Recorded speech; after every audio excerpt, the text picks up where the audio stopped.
have you been sleeping here? Oh, I think it was about 2 months. 2 months you've been sleeping in your car. How old are you? April the 10th, I'll be 92. Oh my gosh. Well, you are amazing. I couldn't sleep in my car for 2 months, and I'm 50, so I know it's been tough. We're gonna help you guys out though. We're gonna take a look inside your house real quick, okay? Tell me your name again. Christine. Christine.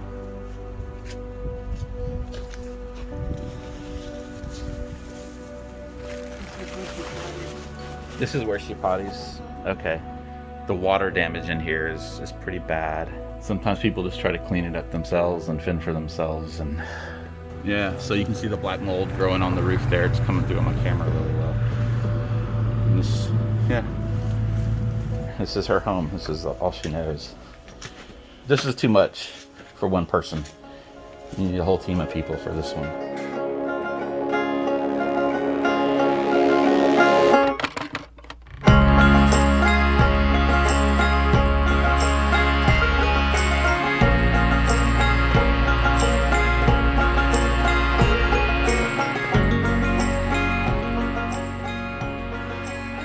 Could America come together if our lives depended on it?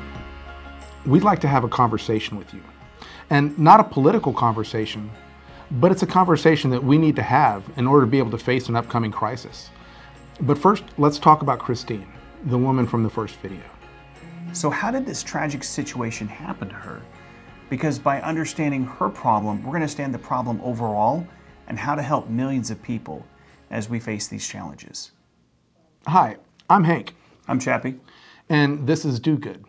In each episode, we look for the people that are helping others and donate the monetization of views to a charity. So just by watching and sharing, you're doing good.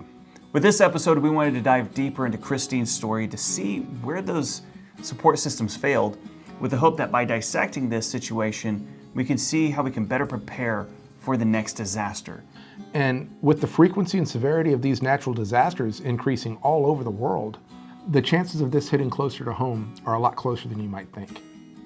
So we decided to drive down to meet with Christine and ask her a few questions just to break down how she was left uncared for in the aftermath of this disaster.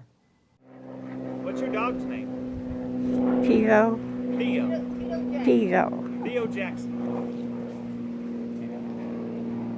Tito? Is it Tito or Theo? Tito. Yeah. Your dog's kind of like my dog. He likes to be in my lap. I rock him. It seems like my baby. And boy, he loves it. So y'all had to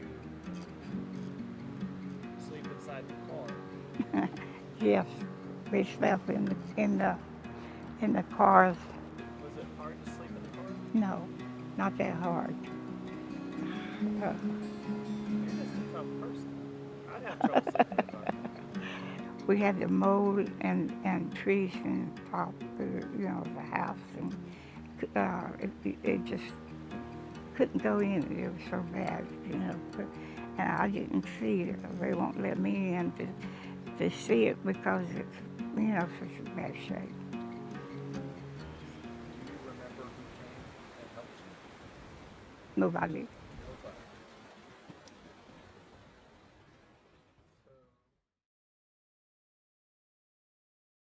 What was it like when you first drove into Lake Charles? What did you see? Oh, there's no way I can tell you the feeling. It seemed that we had nothing horrible. Yeah, can cry. It was like a third world country. You have people all around, cars going down the streets, and there's this 92-year-old woman living in her car, filling out every piece of paper for assistance, whatever, and you're just living in your car with all of this destruction around you. I mean, she opened her eyes to the destruction, she closed her eyes to the destruction because she's not mobile, so she just sits in the vehicle. Appalling, to say the least. I couldn't even fathom the way she had lived for almost 3 months. She was exhausted, she was tired, she just wanted peace, trying to find resources. I mean, she had no place to even go to the bathroom with dignity.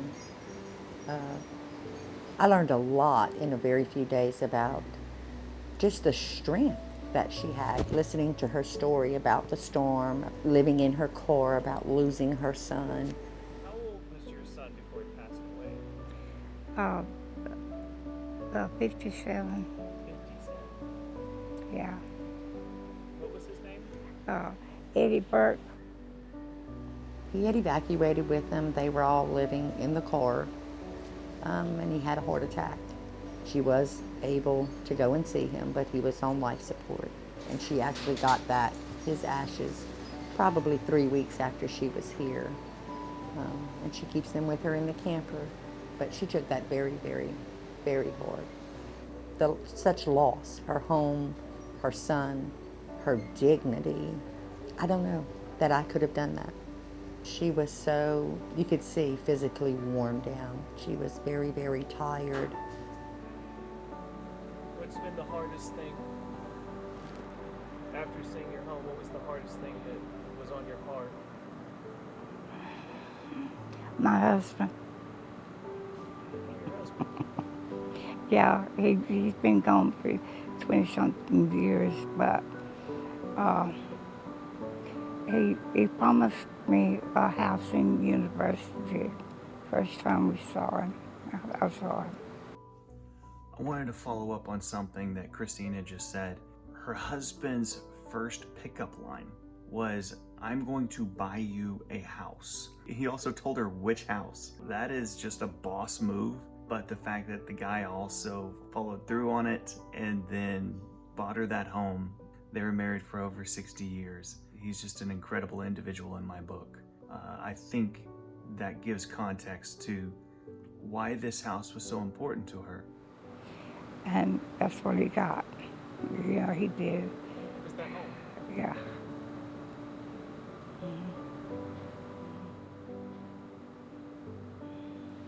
She loves to tell those kinds of stories. They were a very close-knit family. She's very proud of her husband's military service. She sewed uniforms for the USS Orlick when it was in active duty, and she's very proud of that. In this life, so many horrible things can happen, and it seems like just good people rise up when you need them. They do. The Lord takes care of you. He's going to take care of you. And he took care of me for all these years.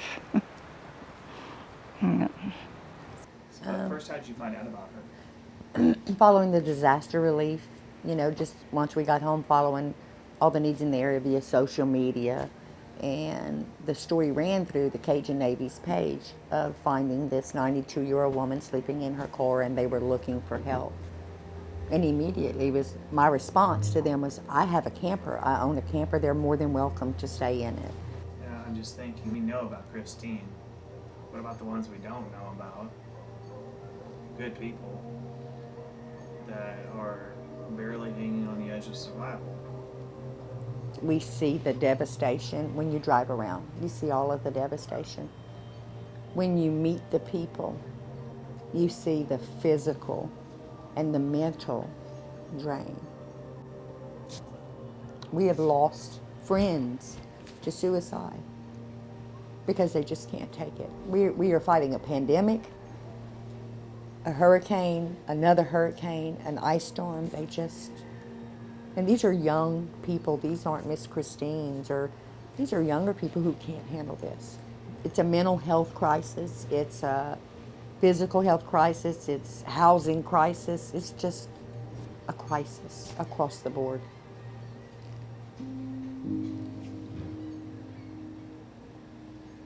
What do you think we need to do?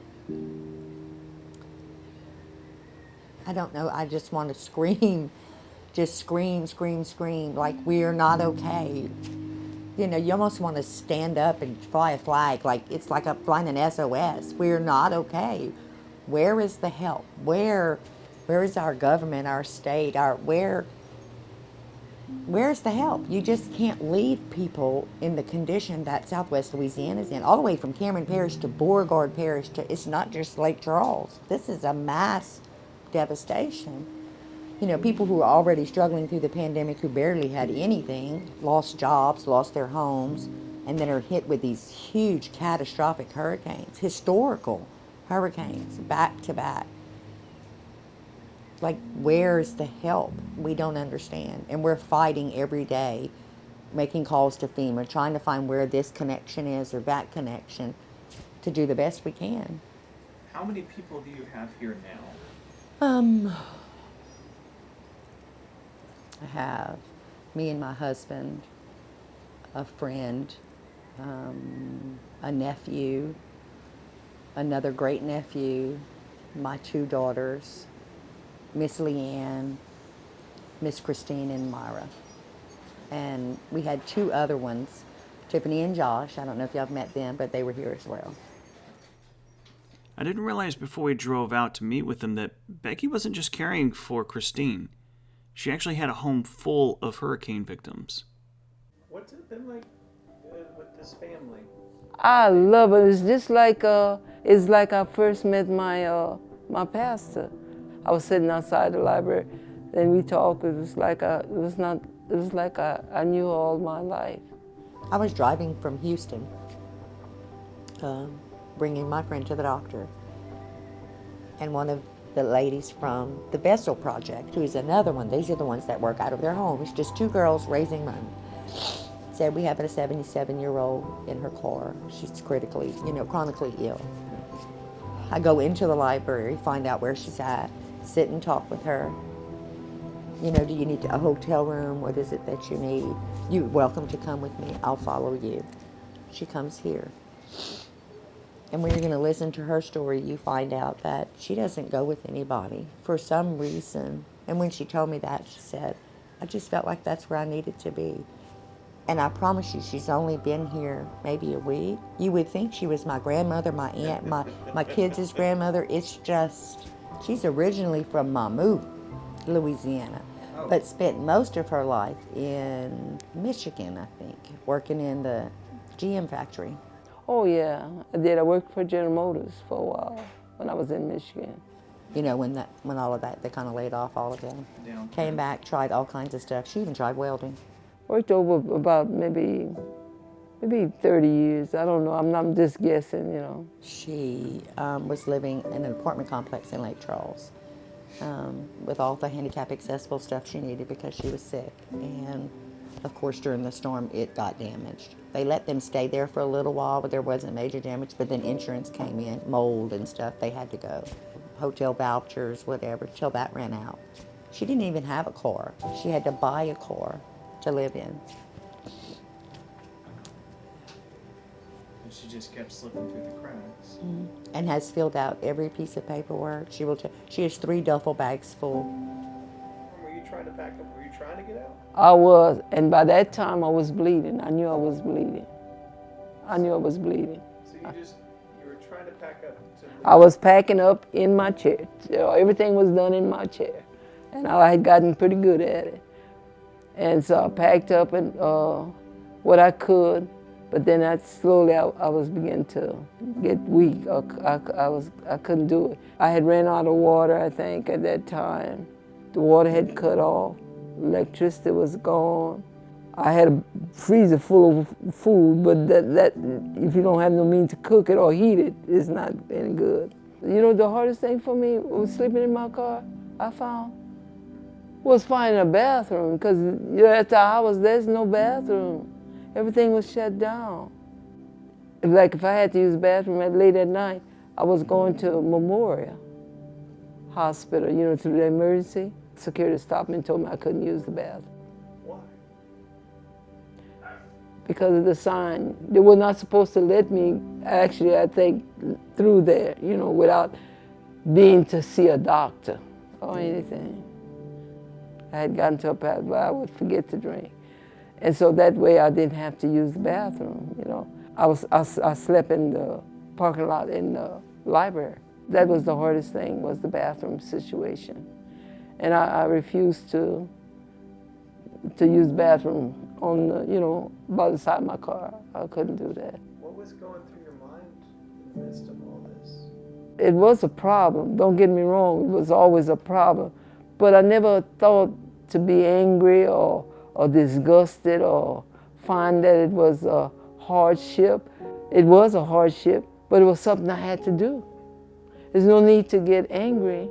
I was in this situation. I could make the best of it or just sit there and sulk. So I made the best of it. I did what I had to do.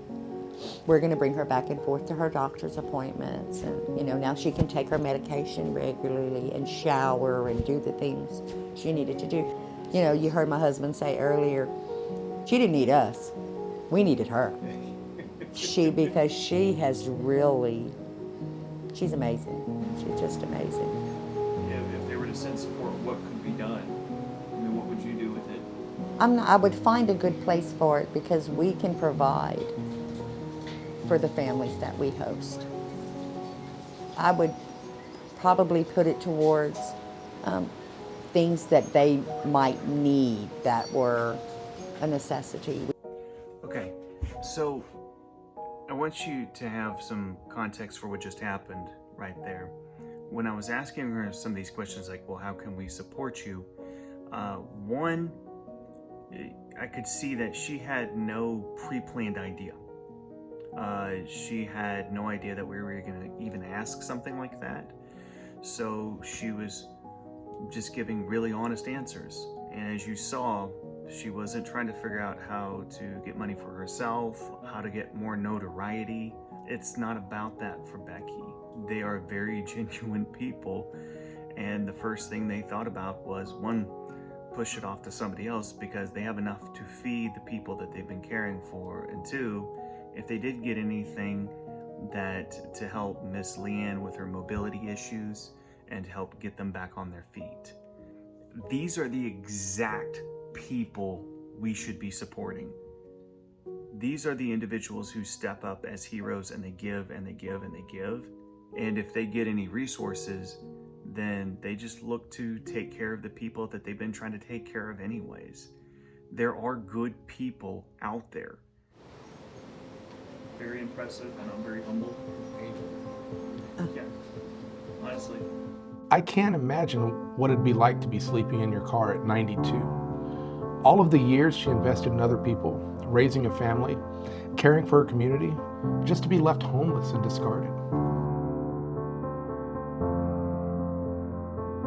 Christine's story and Miss Leanne's story, they're not over. This is not a sad story unless we let it be. We can still decide that this is going to be a happy ending for these two people. I know that Becky is doing everything she can, with everybody in their household that she is taking care of. She is doing her utmost to help these individuals to make their stories happy endings. I think the question for us right now is, how do we want this story to end? And that's up to us. There's a few things I want to ask of you. One is, I think the simplest thing right now is that these women need some good messages. Send a message to Becky, send a message to Miss Leanne, send a message to Miss Christine, put it in the comments below, and then we're going to print those out, and then we're going to bring those heartfelt messages to them. So whatever you want to say, but just say something beautiful, say something good and encouraging, and we're going to make sure that we get that to them. Second, how can we support them? We want to raise up support and to see if we can make direct impacts for Miss Christine and Miss Leanne. So if you have the means, then please donate, but also get this message out there. Share this story so that way it can get out in front of more people who might have the means as well. I think if we roll up our sleeves and open up our hearts, then we can actually change these stories and become a part of them. That's the whole point of Do Good.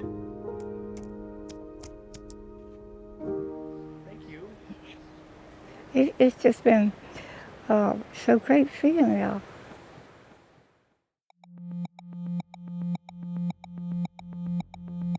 In the second half of this episode, we're going to explore how these disasters are increasing and what you can do to help yourself and others face this oncoming challenge. Thank you so much for watching. Again, if you want to join the Do Good Army, all you have to do is like, share, and subscribe. So we can get our account up to be able to donate. In order to turn on monetization, we need to have 4,000 subscribers and 10,000 hours of views on our videos. And that's roughly 4,000 views. The views from this episode are being donated to the Cajun Navy Foundation, which we'll cover more in our next episode. We can't give without your help. So please share this on all your social media. To be a soldier in the Do Good Army, all you have to do is share, and you'll be doing good. We'd like to thank the Cajun Navy for their incredible work and our sponsor CoreLogic for their ongoing support. If you have a company and would like to become an ad partner, just email us down below. That's actually how we keep this operation going since we donate the views. We need companies like you. And a big shout out to our recent subscribers who've joined. We appreciate you. And until next time, keep doing good.